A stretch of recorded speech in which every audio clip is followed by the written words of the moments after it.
अस्सलाम वालेकुम students, Shoaib Javed here, your chemistry teacher.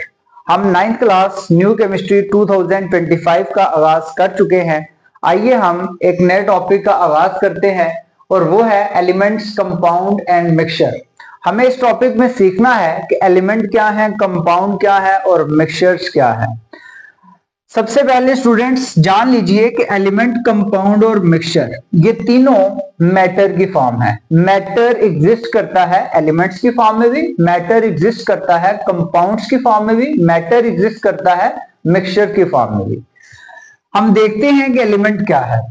Students, element एक प्योर सब्सटेंस है और ये वाला जो प्योर सब्सटेंस है ये बनता है सेम काइंड ऑफ एटम से, एक जैसे एटम्स के मिलने से। एक जैसे एटम्स के मिलने से बनता है एलिमेंट। सही है। फॉर एग्जांपल मैं कहता हूं जी हमारे पास ऑक्सीजन प्लस ऑक्सीजन, ये एक जैसे एटम मिल रहे हैं और ये बना रहे हैं O2, तो O2 आपके पास एक एलिमेंट है।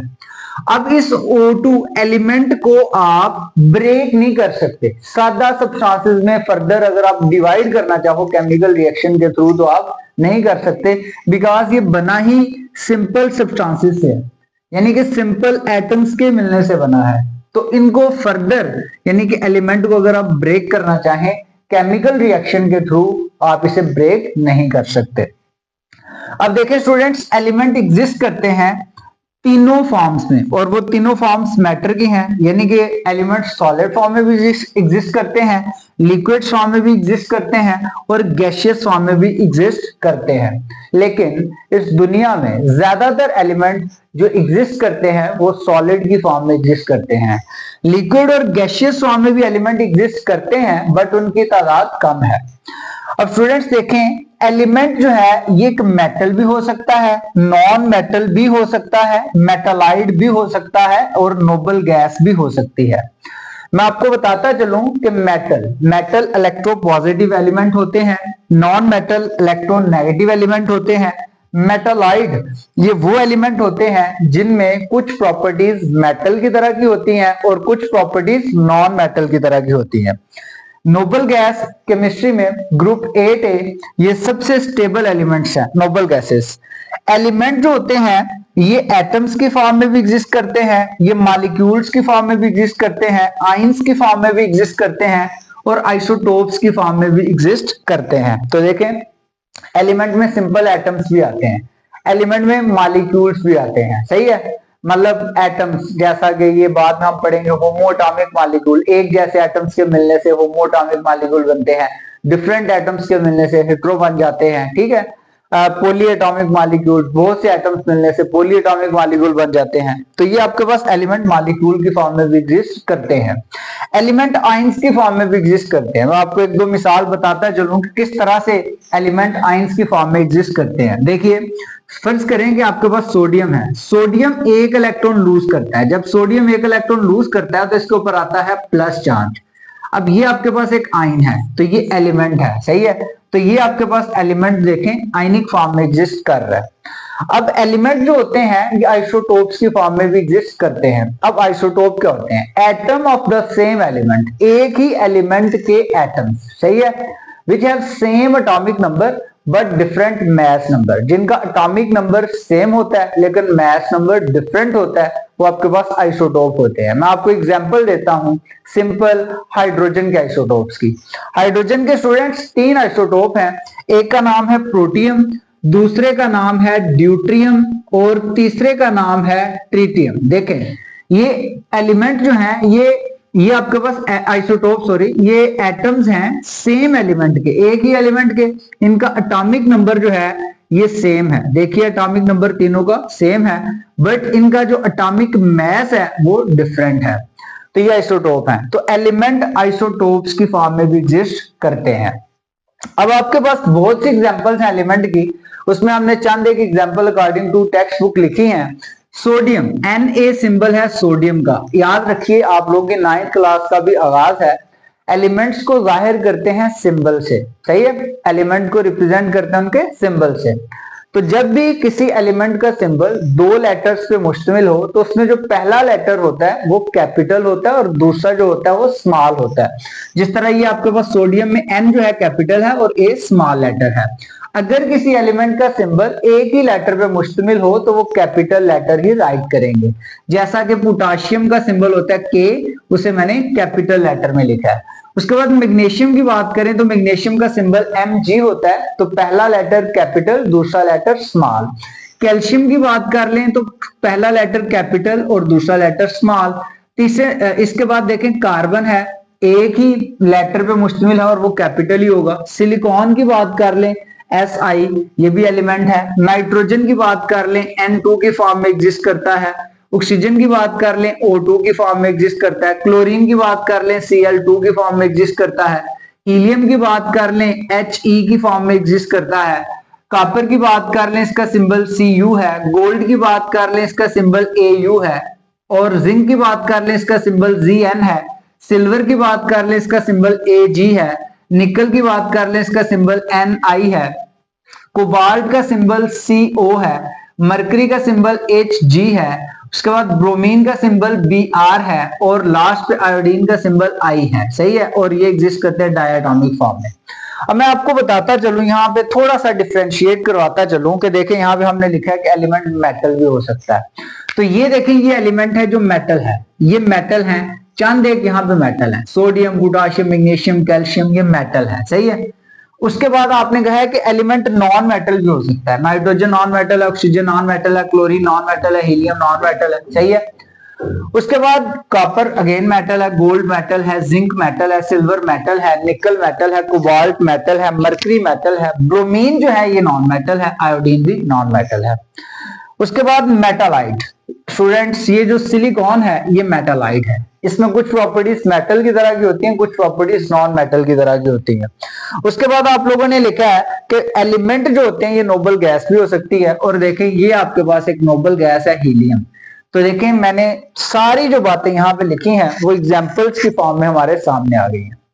ये था ये एलिमेंट्स क्या होते हैं, एलिमेंट को रिप्रेजेंट कैसे करते हैं, एलिमेंट की एग्जांपल्स क्या है, एलिमेंट किस किस फॉर्म में एग्जिस्ट करते हैं, एलिमेंट जो है ज्यादातर किस फॉर्म में एग्जिस्ट करते हैं, ये सारी बातें अभी तक हमने पढ़ी हैं। सेकेंडली हम बात करते हैं बच्चों कंपाउंड की, कि कंपाउंड क्या है। अब देखें, कंपाउंड जो है एलिमेंट के मिलने से बनता है। जब एलिमेंट फिक्स रेशियो में मिलते हैं ना, बाय मैस, वजन के लिहाज से फिक्स रेशियो के साथ एलिमेंट मिलते हैं। अपनी मर्जी से नहीं मिला देना एलिमेंट को, आपने केमिकली तौर पे एलिमेंट को मिलाना है, लेकिन उनकी रेशियो क्या रखनी है, फिक्स रखनी है। सही है। तो फिर आपके पास बनेंगे कंपाउंड्स। अब देखें, कंपाउंड जो होते हैं उनकी नेचर मॉलिक्यूलर भी हो सकती है। कंपाउंड आपके पास मॉलिक्यूलर नेचर का भी हो सकता है। कंपाउंड की नेचर आयनिक भी हो सकती है, इंटरमेटेलिक भी हो सकती है, कोऑर्डिनेशन कॉम्प्लेक्सेस भी होते हैं, इनऑर्गेनिक भी होते हैं और ऑर्गेनिक भी होते हैं। स्टूडेंट्स देखें, हमारे पास मॉलिक्यूलर नेचर वाटर, वाटर जो है ये कंपाउंड है और इसकी नेचर मॉलिक्यूलर है, मॉलिक्यूलर नेचर है। अब ये देखें, ये फिक्स रेशियो बाय मास के लिहाज से बनता है। कैसे, इसकी अगर मैं आपको थोड़ी सी मिसाल बताऊं तो देखें, हमारे पास वाटर बन रहा है। वाटर जो बन रहा है, देखें वाटर का फॉर्मूला होता है H2O। तो जब वाटर का फॉर्मूला H2O है तो यहाँ पे दो हाइड्रोजन एक ऑक्सीजन के साथ मिलते हैं। जब एक ऑक्सीजन के साथ मिलते हैं तो यहाँ पे बनता है वाटर। अब देखिए, वाटर मॉलिक्यूलर नेचर में एग्जिस्ट करता है, अमोनिया मॉलिक्यूलर नेचर में एग्जिस्ट करता है, मीथेन मॉलिक्यूलर नेचर में एग्जिस्ट करता है, कार्बन डाइऑक्साइड मॉलिक्यूलर नेचर में एग्जिस्ट करता है। यहां तक जो नेचर है ये मॉलिक्यूलर नेचर है कंपाउंड्स की। सही है। लेकिन सब में आपने जो रेशियो रखनी है वो फिक्स रखनी है एलिमेंट्स की। सही है। बाय मैथ, अपनी मर्जी से नहीं एलिमेंट मिला दें। यहाँ पे देखें, वाटर के लिए रिक्वायर थे कि 2 हाइड्रोजन होते, इसलिए मैंने यहाँ पे 2 लगाया। ऑक्सीजन के लिए रिक्वायर था कि 1 ऑक्सीजन होता है, इसलिए मैंने हाफ लगाया, 1/2 O2। 1/2 O2 का मतलब है O2 का हाफ। O2 का हाफ क्या होता है, 1 O, तो वो 1 O ही चाहिए था हमें। यहां तक आपके पास वो कंपाउंड्स हैं, सॉरी, जिनकी नेचर मॉलिक्यूलर है। अब मैं बात करता हूं आयनिक नेचर के जो है कंपाउंड्स की। सोडियम कार्बोनेट है, इसकी नेचर आयनिक है। कैसे, देखें ना, आपके पास 2 सोडियम है Na पॉजिटिव, ये मिलते हैं कार्बोनेट के साथ, CO3 2 नेगेटिव के साथ, तो ये आपके पास बन जाता है Na2CO3। तो ये जो आपके पास कंपाउंड बने ये आयनिक इन नेचर है, because it is formed by the combination of ions. और आयन के ऊपर चार्ज होता है पॉजिटिव और नेगेटिव चार्ज। पोटेशियम क्लोराइड आयनिक नेचर का है। अब स्टार्च की बात कर लें, ये आपके पास एक मैक्रो मॉलिक्यूल है। अब इसका जो फॉर्मूला होता है ना भाई, वो होता है C6H10O5 और साथ में आपने इधर लिखा होता है ब्रैकेट में N, और N की वैल्यू जो हो सकती है, it may be several thousand, कई हजार हो सकती है। उसके बाद बात करते हैं प्रोटीन की। ये आपने प्रीवियस लेक्चर्स में पढ़ा हुआ है कि प्रोटीन जो होते हैं ये अमाइनो एसिड्स के मिलने से बने होते हैं। इसमें अमाइनो ग्रुप होता है, कार्बोक्सिल ग्रुप होता है, बहरहाल ये एक कंपाउंड है प्रोटीन। कार्बोहाइड्रेट है, कार्बोहाइड्रेट्स बनते हैं ग्लूकोज के मिलने से। ग्लूकोज जो है ये एक आपके पास क्या है, कंपाउंड है, क्योंकि इसमें जो है एलिमेंट मिलते हैं कार्बन, हाइड्रोजन, ऑक्सीजन, तो इसलिए ये आपके पास क्या है, कंपाउंड है। मिनरल एसिड्स की बात कर लो, मिनरल एसिड्स में आपके पास बहुत से एसिड्स आ सकते हैं। मैं मिसाल दूं आपको अगर मिनरल एसिड की, तो हमारे पास आ सकता है hydrochloric acid, hydrochloric acid HCl mineral acid है। Sulphuric acid H2SO4 mineral acid है। नाइट्रिक एसिड HNO3, ये तीनों के तीनों कौन से एसिड है, मिनरल एसिड है। उसके बाद यहाँ पे कंपाउंड जो हो सकते हैं उनमें आपके पास ऑर्गेनिक एसिड्स भी आते हैं। ऑर्गेनिक एसिड्स की अगर बात करें तो हमारे पास एसिटिक एसिड लगा लो CH3COOH, ऑक्सैलिक एसिड की बात कर लो COOH ट्वाइस, सही है। इस तरह मेलोनिक एसिड की बात कर लो, और कई ऑर्गेनिक एसिड है। तो ये आपके पास जितने भी मैंने लिखे हैं एसिड्स, चाहे वो एसिटिक एसिड है, चाहे वो ऑक्सैलिक एसिड है, चाहे वो हाइड्रोक्लोरिक एसिड है, सल्फ्यूरिक एसिड है, नाइट्रिक एसिड है, ये कंपाउंड है। कंपाउंड क्यों है, because they are formed by combination of elements, और वो जो एलिमेंट मिल रहे हैं वो फिक्स रेशियो के लिहाज से मिल रहे हैं, और फिक्स रेशियो बाय मैस होती है। ये आपने इस चीज का ख्याल रखना है। ये थे जी हमारे पास कंपाउंड्स।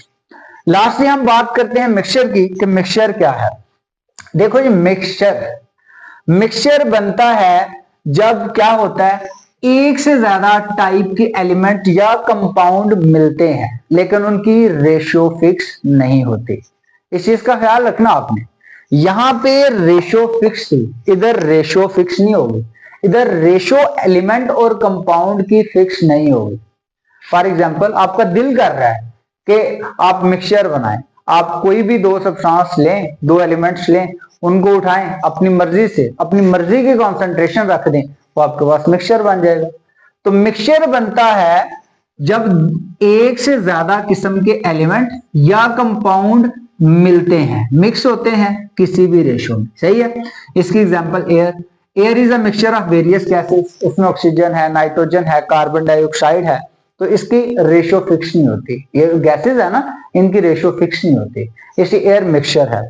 अगर मैं बात करता हूं सॉइल की, तो देखें सॉइल में आपके पास जो है ऑर्गेनिक मैटर आता है, इसमें मिनरल गैसेस आते हैं, लिक्विड्स आते हैं, और कई जो है वो ऑर्गेनिजम्स आते हैं। तो सॉइल जो है, सॉइल भी एक क्या है, मिक्सचर है।